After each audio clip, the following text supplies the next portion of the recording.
quiero dar un repaso de aquellas cosas que se han visto los últimos años más interesantes que tienen que ver con la orientación. ¿Ok? Estamos acostumbrados a ver muchas cifras sobre temas de empleo. Me imagino que igual que en España, en Paraguay. Los medios de comunicación es un tema candente, siempre, bueno, en España, por ejemplo, los barómetros de opinión pública siempre ponen el desempleo como el problema más importante del país.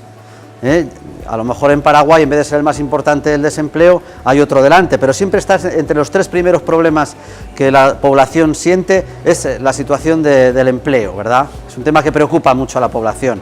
Y estamos acostumbrados a ver noticias de este estilo, ¿no?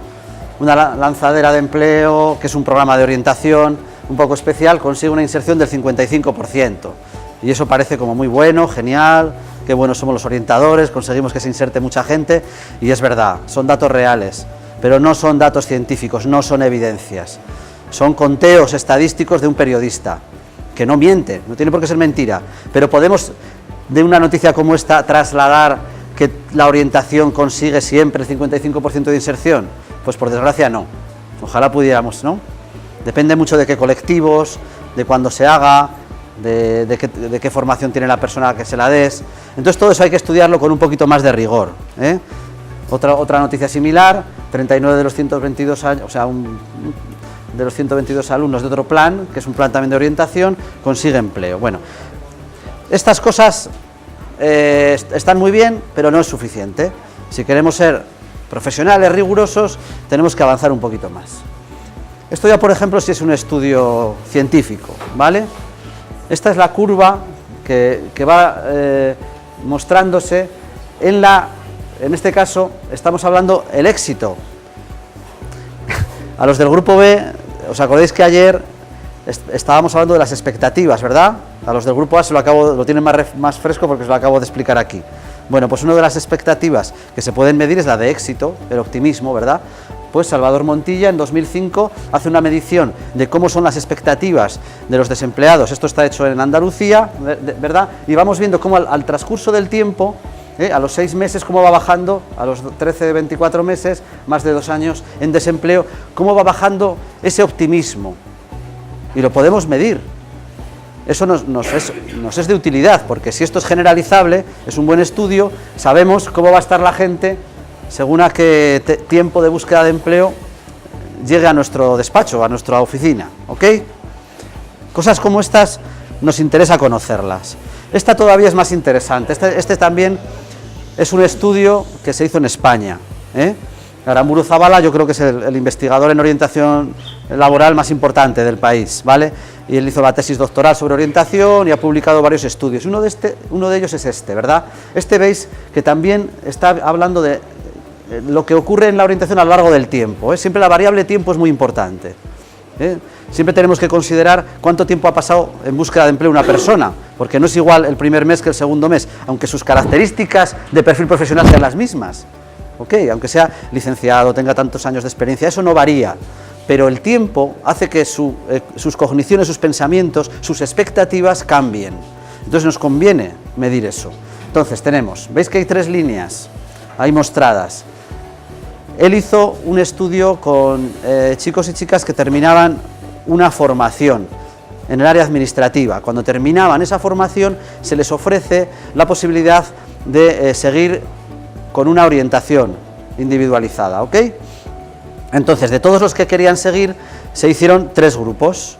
Un grupo se le aplicó una orientación basada en las habilidades, Eran como talleres de búsqueda de empleo, de taller de entrevistas, de habilidades de búsqueda de empleo, que era con un enfoque que podríamos llamar conductual, ¿os acordáis, no? Estamos entrenando conductas de búsqueda de empleo, cómo se hace un currículum, Ese era es la línea que está en el medio, que es como puntito, bueno, como rayitas, ¿no? Como guiones, la que está en el medio. La de arriba también se le dio orientación, pero se le dio una orientación cognitiva, ¿vale? O sea, se trabajaba más la autoeficacia, el éxito, el locus de control, habilidades menos, no, bueno, blandas, no, cogniciones, expectativas, motivación, se trabajaba más lo cognitivo, ¿ok? Y el de abajo es la línea de los alumnos que no recibieron orientación, es lo que se llama el grupo control, para comparar qué pasa cuando la recibes o no la recibes. ¿De acuerdo? Entonces veis la diferencia. A medida que pasa el tiempo, al principio todos están en igualdad de condiciones, han acabado un curso, se les da el diplomita y a buscar trabajo, ¿ok? Pero a medida que pasa el tiempo, se colocan antes, porque este es el número de alumnos que se han colocado, 30, 53, 79, se van colocando mucho antes aquellos que han recibido una intervención orientadora motivadora, basada en las cogniciones, en las expectativas. Cuando se ha trabajado con ellos con las técnicas que habéis visto con Ángel y conmigo, se consigue que se inserten antes. Es decir, ¿eso qué es? Eso es bueno para ellos, por supuesto, pero también es bueno para el país, para el sistema. Menos tiempo en desempleo, menos problemas sociales, ¿ok? Más impuestos que van a pagar cuando empiecen a trabajar, etcétera, etcétera. ¿Vale? Venga, seguimos. Este es otro estudio interesante. Otra cosa que os estoy insistiendo en estas, lo importante que es estudiar la variable tiempo, ¿no? ¿Qué pasa con las personas que buscan trabajo a lo largo del tiempo? ¿Ok?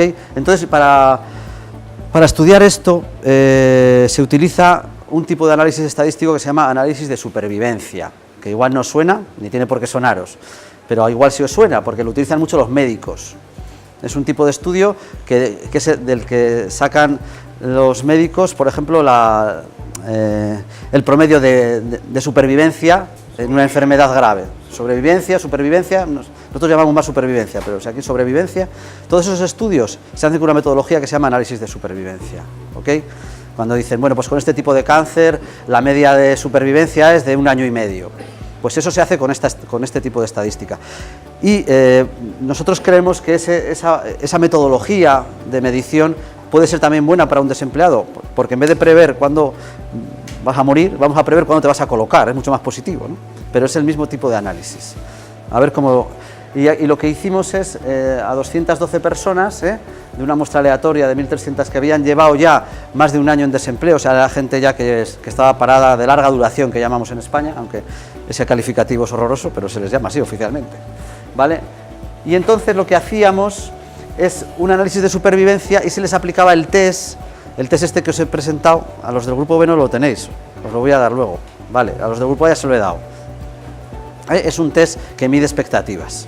Se les pasaba un... ¿Ibas a preguntar algo? Una preguntita, sí. ¿Qué se hace con lo que vos estás diciendo, los de larga Duración, intervención, ¿te refieres? ¿Se le orienta a ser Sí. autoempleado o al emprendedurismo? Es que depende, no se puede generalizar. Hay programas que van dirigidos específicamente a ellos. Hay algunos programas que están dirigidos específicamente a ellos, por ejemplo, el que se llama renta activa de inserción. Se le da una ayuda, son gente que lleva ya mucho tiempo en desempleo, que además son mayores de 45, etcétera, etcétera. A esas personas se les da una ayuda económica para que puedan sobrevivir, ¿vale? Y además paralelamente tienen un programa de orientación unido, se les asigna un tutor y hace un seguimiento durante esos meses para ver si se consigue, y cada caso es diferente. Unos irán a formación, a lo mejor para cambiar su capacitación profesional, otros a una búsqueda más intensiva porque ya tienen una formación adecuada. Cada caso es particular, ¿de acuerdo? Pero sí tienen una ayuda y programas específicos para ellos, ¿vale? Bueno, en este caso las personas eran la mayor parte mujeres, 155 y 57 hombres, ¿vale? ¿Cómo funciona el análisis de supervivencia? El análisis de supervivencia lo que hace es construye una gráfica de cómo van cambiando las probabilidades de llegar al evento que sea. En este caso el evento que sea es colocarse, ¿vale? O sea, lo que vemos aquí es cómo van cambiando las probabilidades de colocación. Aquí, por ejemplo, estamos viendo cómo cambian las probabilidades de colocación a lo largo del tiempo. ¿Veis? Aquí estos son días, 100 días, 200, 300, cómo cambian esas probabilidades a lo largo del tiempo para hombres y mujeres, comparando los sexos, ¿ok? La línea verde, la de arriba, es edad, es que luego viene la de sexo, es por edad. La línea de arriba marca los mayores de 30 años, ¿vale? Y la línea de abajo son los jóvenes.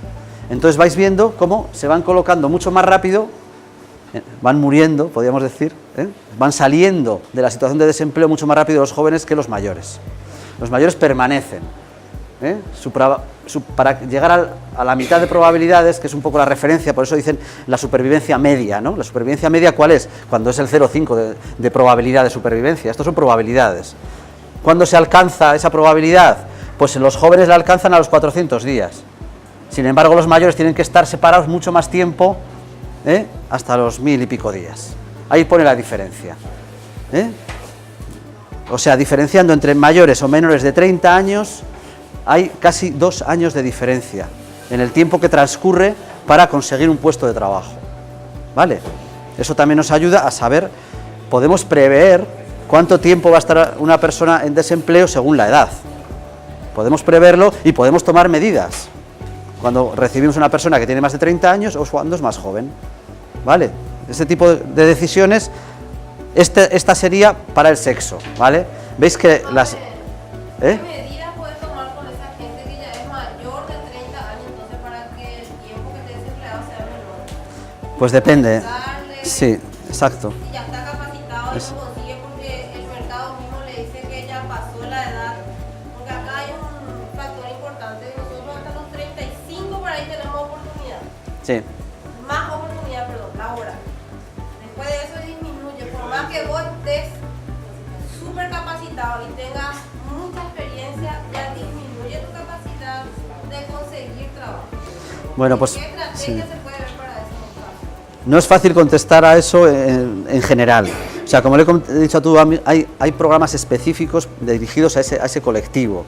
Las soluciones que yo creo más eficaces es una combinación, o sea, un acompañamiento individualizado es importante, que tengan un tutor de referencia, que vaya acompañándoles en la búsqueda de empleo, que vayan eligiendo conjuntamente qué empresas pueden ser más receptivas a una persona de su perfil, eso a lo largo del tiempo, pero paralelamente no está de más a lo mejor abrir su abanico de posibilidades de ocupación. A lo mejor si han estado en un ámbito laboral, esto es muy común en España ahora, el tema de la construcción, ¿no? Millones de personas, es que no son miles, son millones de personas se han ido al desempleo porque el área de la construcción estalló la burbuja y se dejó de construir de repente en poco tiempo, ¿no? Entonces esos efectos exigen un gran esfuerzo de recualificación, cambiar esa cualificación. Y es verdad que es más difícil cuando una persona tiene ya 40, 50 años, pero también se puede intentar, en otro tipo de actividad, a lo mejor más administrativa, o yo qué sé, vigilantes, de otro tipo, comercio. Es difícil generalizar, pero sería una estrategia paralela, ¿vale?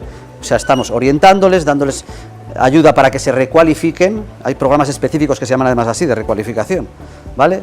Con formación y, lamentablemente, todos no se colocarán, pero un porcentaje sí se va colocando. Es lo que estamos haciendo. Es complicado, es uno de los temas más difíciles que tenemos ahora entre manos. ¿Vale?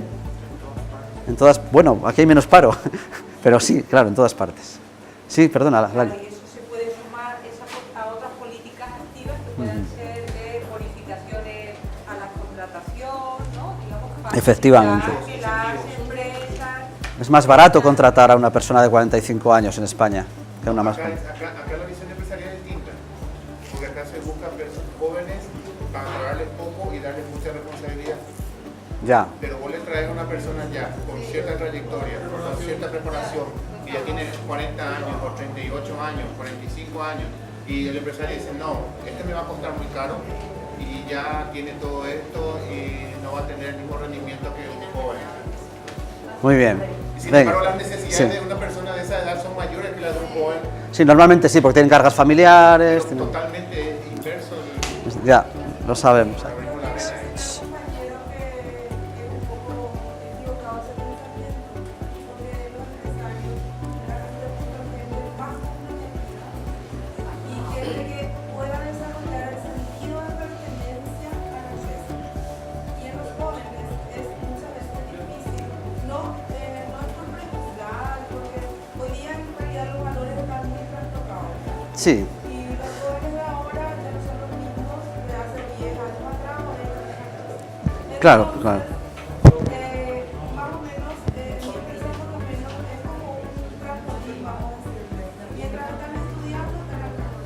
Una vez que tengan su titulación, entonces salen a buscar, ¿verdad?, en el área en el que se están formando. Bueno, En cambio, una persona de 40, 45, que tiene una familia detrás, universitarios, que no se van a mantener, son más comprometidos. claro, es el punto de vista diferente. Yo estoy de acuerdo, claro, que para una empresa, por eso toman esa decisión, por eso contratan a los jóvenes. Ok, el problema es que esto es un servicio público de empleo, entonces para nosotros el cliente es al que hay que ayudarle. Entonces, si viene con 45 años, con 50 y tiene problemas de inserción, por eso habrá que ayudarle a que sea más motivado, a que a lo mejor se prepare otra vez, y también ayudar a las empresas a que sean más receptivas, Hay un agregado ahora. porque si no... El tema de la nueva ley de maternidad. Ahí se va a crear un gran conflicto. Las empresas van a buscar mujeres mayores. Bueno, Tanto en edad reproductiva. quizás esas cosas, hasta que no evolucionen con el tiempo, no sepamos realmente. Tú ten en cuenta que, por ejemplo, en Europa, en Estados Unidos, bueno, sobre todo yo lo conozco más en Europa, la defensa de la maternidad y tal es mucho más amplia que aquí, muchísimo más. Y sin embargo, las empresas son mucho más productivas, mucho más eficaces, mucho más. Y no le pasa nada, porque una empleada de una gran multinacional que trabaja, pues yo que sé, en Holanda o en Francia, cuando da a luz, o incluso comparte con su esposo un permiso de maternidad amplio, mucho más amplio que el que os están presentando aquí. Y no le pasa nada, la empresa no pierde beneficios, al contrario, son las empresas más competitivas. Para poder subir la tasa de natalidad en esos países También. bendecidos. Son Sí. propuestas de mejora comunitaria del tratamiento de la maternidad porque hay problemas demográficos con la edad de la población. Claro, siempre... La única manera de... Siempre hay que compaginar las dos. A ver, Lo pasó en realidad, acá hay unas 60% de la población es joven, 70% es joven, menor de 35 años en Paraguay. Pero ya lo sé, sí. Venga, vamos a hacer más opiniones y seguimos, ¿sí? Cuéntanos. A ver, la hora de... Creo que este debate es muy oportuno para el tema que estamos desarrollando, ¿verdad? Sí, Por supuesto. Estoy muy de acuerdo con el compañero respecto a que las personas que tenemos más de 35 años, más de 40 años, tenemos mucho menos posibilidades de entrar. Esta afirmación es intuitiva.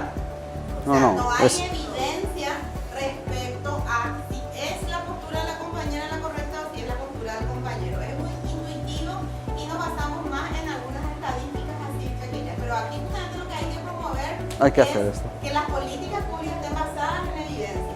Sí. Y esa es una muy buena oportunidad ahora que tenemos con el tema de la ley de la lactancia materna que está generando un shaque. O sea, shaque decimos acá en Paraguay, un miedo. un shock, sí, Un shock respecto a las posibles consecuencias. Entonces nosotros podemos adelantarnos a las posibles consecuencias si tenemos una buena Claro. investigación y que las decisiones estén basadas en evidencia. Insisto, creo que la realidad apunta más a lo que el compañero dice como media ya, como media. Lo Sí. que la compañera dice también puede ser cierto, pero en un porcentaje muy pequeño, ¿verdad? Seguro. O sea, ¿cuál es la política de las empresas respecto a las personas mayores de 45 años? Por eso también es importante siempre recoger la evidencia para poder decir esta realidad paraguaya Claro. sí pasa. Y luego el primer día os acordáis de las dos burbujas que se juntan. Hay que juntar el punto de vista de los empresarios con el punto de vista de los trabajadores y ver, Tendencias, no de cifras exactas, tendencias. pero bueno, se puede medir, ¿eh? Es importante, o sea, aunque sea tendencia, y como te digo, yo estoy de acuerdo más con esa tendencia, es importante tener evidencia, ¿verdad? Claro. Entonces podemos decir con autoridad, según... Claro. Es que si no trabajamos sobre la evidencia nos equivocamos seguro. Particularmente Sí. de la realidad de nuestra dirección de gestión laboral acá, nosotros nos basamos en evidencia, tenemos porcentajes hacemos ese análisis de edad y yo te puedo hablar con propiedad que sí hay esa dificultad. Hasta 30, exacto, hasta 30, 35 es lo que Claro. más se pide. Luego ya te limita. Es que yo estoy de acuerdo con eso, lo que digo nomás que vamos a hablar, en Paraguay las empresas tienden a contratar a mujeres menores de 35 años, pero entonces estamos hablando de la realidad país. Si tomamos caso por caso podemos encontrarnos diferentes cosas, ¿verdad? Pero mi opinión nomás apunta a la necesidad de generar evidencia para conocer el mercado de trabajo del país, el mercado de trabajo urbano, Claro. el mercado de trabajo rural. Es una conclusión y que lo único que podemos decir es aplaudir. Sí, es evidente. Hay una cosita que quería decir.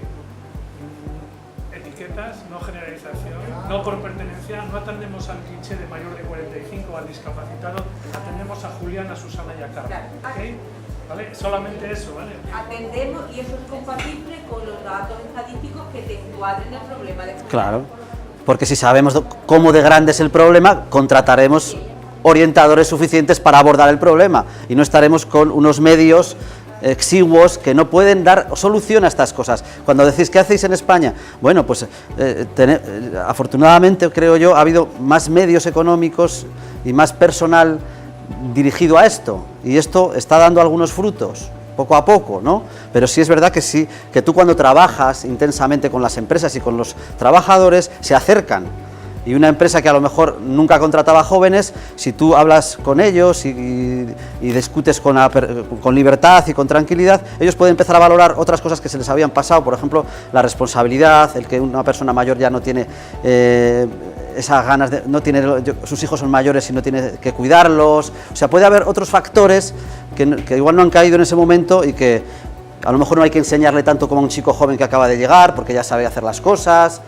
No sé, hay otros valores que con la edad se tienen. Vamos, de hecho, los estudios que hay sobre cuándo una persona es más competente en su profesión no es a los 20 años, precisamente. Tú cuando más competente eres es a partir de los 40, si estás en tu misma profesión siempre, un médico, un doctor, cualquier, pero también un albañil, que tiene 40 años, te va a resolver un problema de construcción mucho antes que un chaval de 22, evidentemente. Bueno, hay muchos factores, pero quiero decir que hay que acercarse y medirlo para ver cuánto tenemos que ayudar para que eso se junte, cuántos medios tenemos que poner encima de la mesa, ¿vale? En todo caso, es un problema que está en todas partes, esta discusión, este conflicto, que no es un conflicto, es, bueno, hay que abordarlo. Hay que abordarlo. Claro que sí. Y yo lo que quería llegar es aquí, porque estudios sobre diferencias entre hombres y mujeres y mayores de 45 o de 30, hay muchos. ¿Vale? Realmente, incluso aquí también seguro que tenéis mucha estadística sobre eso, pero hay menos sobre la motivación, o sea, los factores en los que también influimos y que sabemos que tienen relación con la inserción también. Claro que tiene relación la edad y el género, pero también la motivación. No es lo mismo enfrentarte a la búsqueda de empleo con un ánimo muy bajo, con unas expectativas bajas, que enfrentarte con esa fuerza, esa potencia de que, bueno, tengo ganas de buscar, vale. Esa es diferente, y es tan diferente que es más significativo que para el sexo, esa diferencia. Con la puntuación del ECPB, el cuestionario este que os he traído, podéis observar la diferencia. La gente que puntúa abajo, es la línea verde, ¿veis cómo no se colocan? Tardan más tiempo en colocarse, mientras que los que son motivados se colocan mucho antes, hasta 14 meses, como media, se colocan antes la gente que tiene una motivación alta que los que tienen una motivación baja. 14 meses es más de un año, es mucho dinero, es mucho beneficio, para la sociedad, que una persona esté un año menos esperando a conseguir un puesto de trabajo. Entonces sí merece la pena motivar a la gente, y tenemos que tener las herramientas para hacerlo, no vale con una palmadita, ¿verdad? Como decía, no, tenemos que saber cómo manejar ese tipo de variables. Claro que sí. Y fijaros, eso era el cuestionario completo. Si el cuestionario, que sabéis que mide 3 cosas, mide la autoeficacia, el éxito y el locus de control, ¿verdad? Pues si extraemos solo la medida de éxito, eso que hablábamos que son creencias como mágicas, ¿no? Yo creo que voy a conseguir trabajo, sin plantearte por qué, sin intermediar conductas ni nada. Pues esa gente aumenta la ventaja de colocación en 19 meses. O sea, los que son optimistas se colocan 19 meses antes que los pesimistas, según los datos de este cuestionario. Este tipo de medidas. Para mí lo más importante es que si cuestionarios como este se pasan al principio, no esperamos como estamos haciendo en muchos sitios, cuando ya llevan 1 año, 2 años, podemos prevenir, porque podemos identificar personas que tienen un perfil motivacional bajo y ofrecerles en ese momento un taller de activación, ponerles con grupos de desempleados o una orientación individualizada que trabaje estos aspectos y pueda devolverle el optimismo, devolverle el ánimo, ayudarle a seguir peleando, ¿vale? Entonces es importante conocer esto, porque es que lo que está pasando normalmente es que esperamos mucho tiempo hasta que nos damos cuenta, pero si esta persona está muy mal, ¿vale? Más cositas, y voy terminando porque esto si no se va a hacer muy... Bueno, esto yo no sé si... claro, aquí lo que hemos visto es cómo influye cómo influye el estar motivado o no motivado, cómo influye ser hombre o mujer, cómo influye ser pequeño. Pero lo que tenemos que saber también es si nosotros, cuando le damos la medicina, en este caso la orientación, somos capaces de cambiar esa motivación, ¿vale? ¿Entendemos la diferencia con los estudios que hemos visto hasta ahora? Los estudios que hemos visto hasta ahora son descriptivos, simplemente es una foto de diferencia entre hombres y mujeres, mayores y jóvenes, y motivados y desmotivados. Pero ahora yo quiero saber, cuando doy orientación les motivo de verdad, o sea, ¿cambia la puntuación del ECPB antes y después de la orientación? ¿Entendéis eso? Eso es lo que hicimos en Polonia. Es un estudio que se hizo en Cracovia, porque bueno, fuimos Ángel, yo, Teresa y otra persona que se ha quedado en España, que no ha venido a este curso, estuvimos orientando, o sea, formando a los orientadores polacos en el proceso de que se iban a unir a la Unión Europea, ¿vale? En ese proceso. Bueno, pues ahí aprovechamos esa ocasión para hacer un pequeño experimento. Cogimos a 18 técnicos, y se les dio un curso como este vuestro, un poco más intensivo, era de 30 horas y todo de motivación, lo que hemos visto Ángel y yo, más o menos, ¿vale? Y se formó a esos 18 técnicos y luego se cogió a 96 mujeres desempleadas que ya llevaban más de un año buscando trabajo y con edades entre 35 y 50 años, ¿vale? Y se les pasó el cuestionario, ¿ok? Se les hizo esa intervención, nosotros les entrenamos como a vosotros, ¿no? Se les entrena, aplican la intervención orientadora y nosotros volvimos después, 3 o 4 meses después fue, y volvimos a medir la motivación, ¿vale? Y vamos a ver qué pasó. Nosotros la hipótesis que nos planteamos es que, claro, al principio los dos grupos, de ese grupo de mujeres a uno se les dio orientación y a otro no, para comparar, ¿vale? Entonces, el grupo experimental, a los que sí se les da orientación, y el grupo control, al principio debían tener la misma motivación, si no el experimento está mal hecho. Si no se ha intervenido, no tiene por qué haber diferencias entre unas y otras, porque el grupo se hizo al azar, por sorteo, no porque tú... ¿no? ¿Vale? Entonces esos dos grupos se tienen que hacer al azar. Entonces tiene que cumplirse esta hipótesis. Al principio tienen que estar igual de motivadas, ¿ok? Esa es la primera hipótesis. La segunda es que los del grupo control no van a motivarse significativamente después de la intervención estándar, que no es la motivadora.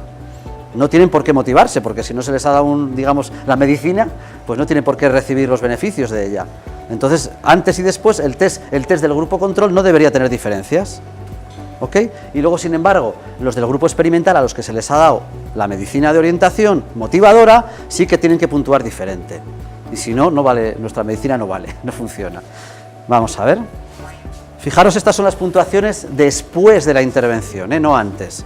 Después, en el cuestionario completo, en autoeficacia, en locus externo, locus interno y éxito, en todas las variables que sabemos medir, que mide nuestro cuestionario. Y ya veis que el grupo experimental es el azul, puntúa mucho más alto que el grupo control, ¿vale? Los dos grupos habían recibido orientación, pero uno la estándar, más bien del corte conductual, de aprender el currículum y tal, y la otra eran los que habían recibido la orientación por los 19 técnicos que habíamos formado nosotros. Y la diferencia en el test veis que es mucho más amplia, o sea, se habían motivado más los que habían estado con nosotros. Con nosotros no, porque eran con las personas que habíamos entrenado nosotros. ¿Ok? Bueno, estos ya son los datos, digamos, de la diferencia, haciendo una nova, si es significativa o no, desde el punto de vista estadístico. Los que sepáis estadísticas, pues más o menos veis. Sobre todo se ve diferencias muy claras en autoeficacia y en locus interno. Ah, perdón. Sí, claro. Vale, pero bueno, esto es menos importante. Lo importante es las conclusiones, ¿lo veis? Y aquí veis cómo evolucionaron. Antes eran iguales los grupos y después se separan. Se motivan más los del grupo azul.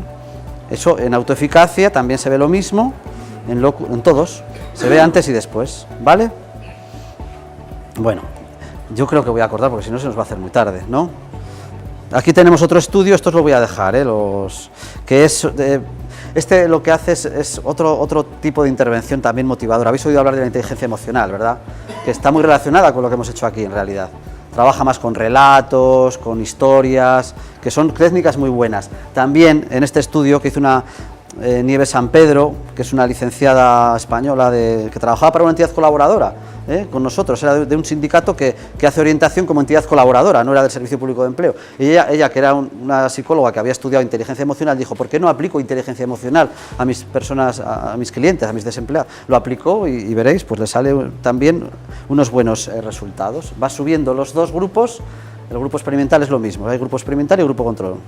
El experimental sube más que el control, ¿vale?